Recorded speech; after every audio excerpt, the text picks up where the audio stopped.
पाठ 9 चिड़ियाघर। सक्षम कक्षा 2 का छात्र है।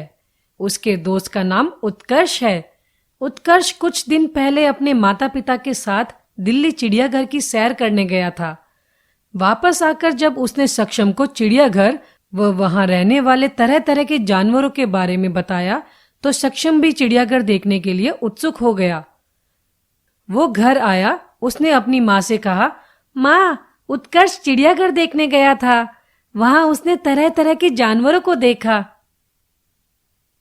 क्या आप भी मुझे चिड़ियाघर दिखाने ले चलोगी? मैं भी तरह तरह के जानवरों को देखना चाहता हूँ। हाँ बेटा, जब तुम्हारे पिताजी ऑफिस से आ जाएंगे तो मैं उनसे चिड़ियाघर चलने के लिए कहूंगी, माँ बोली। सक्षम ये सुनकर बहुत खुश हुआ।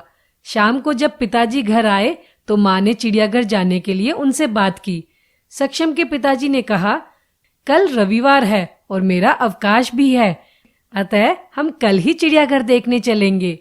सक्षम चिड़ियाघर जाने के लिए बहुत उत्साहित था। उसे रात भर तरह तरह के जानवरों के सपने आते रहे। सुबह जल्दी उठकर वह अपने माता पिता के साथ बस से चिड़ियाघर देखने गया। चिड़ियाघर मथुरा रोड पर पुराने किले के पास स्थित था। चिड़ियाघर पहुंचकर सक्षम और उसके माता पिता ने सबसे पहले सुंदर सुंदर व हरे भरे बगीचे देखे। फिर उन्होंने पानी में तैरती बतखों, सारसों तथा बगुलों को देखा। वहीं पास में उन्होंने आकाश में उड़ने वाले रंग बिरंगे पक्षियों को भी देखा।